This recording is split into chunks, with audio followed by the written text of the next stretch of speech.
There is an entire underworld of podcasting that has to do with charging people thousands, up to tens of thousands, or even hundreds of thousands of dollars just to be a guest on certain podcasts. And at least in the United States, the Federal Trade Commission tells us that if your guest is paying, you have to tell the audience that. So with that comes a lot of podcasts where people don't know that the guests have paid to be on. And that would break the law.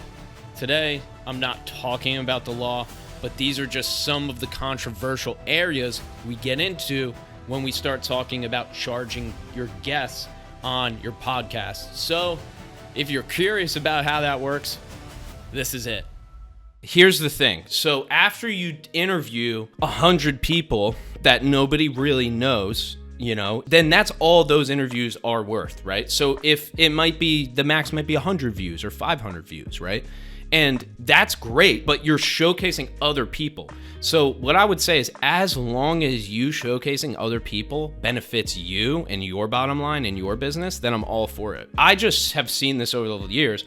People come to me and they go, I have a podcast and it's not making money. And I'm like, well, what are you doing? They're like, I'm interviewing business owners. I'm like, what business owners? They're like, any business owners. I'm like, okay, how many views are you getting? They're like, I don't know, 50. And I'm like, how much do you think you should get? They're like, a lot more. Why? Well, I don't know. And so it's this whole thing of like, once they get 2 years in, they don't even know why they're doing it anymore, because all they've been doing is making other people look good, which is fine. You don't have to charge your guests. I'm actually advising you not to do it, but I'm saying when you do have an interview show, make sure it's working for you and it's not just you working for the guests. I've never paid to be on one. I actually think it's kind of stupid, like most of the time. Because what these podcasts are doing that do charge is they're paying to inflate their views. You see another guest got 50,000 views, but that's only because they bought YouTube ads and inflated it, right? So they're kind of creating like inflated episodes, right? They're exaggerating their audience, right? So that's why like paying to be a guest spot, it's kind of like if you were to like pay to be on the news, right? Like if I'm on the news talking about podcasts, am I going to get a client from it? Well, maybe not, but I also got to say that I'm on the news, and I have this segment that I can post about being on my local news or whatever, which raises my credibility. So if you were to like pay to be on 100 podcasts and you just had unlimited money, like sure, you'd probably make some money back and get some clients, but it would also raise your perception.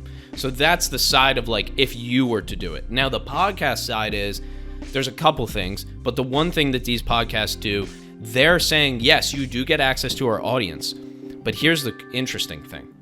What they do is they have an audience of people who would buy the types of services that the guests sell. So they're saying, we're going to guarantee you now are in front of this audience who is the people that you could sell to. Now, what you do with it after, obviously, that's going to determine your results.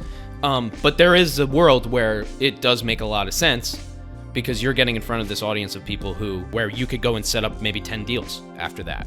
And then I'd say the last piece is the marketing piece. So a lot of times these podcasts who charge guests, they turn into a marketing company. They say, hey, you're paying $5,000, here's the organic views you're gonna get, and then here's the paid views you're gonna get. We're actually gonna take clips from you on this podcast and then go on Facebook or LinkedIn and use targeted ads to get you in front of your prospects. So it becomes like a marketing company, as a podcast as the center of it.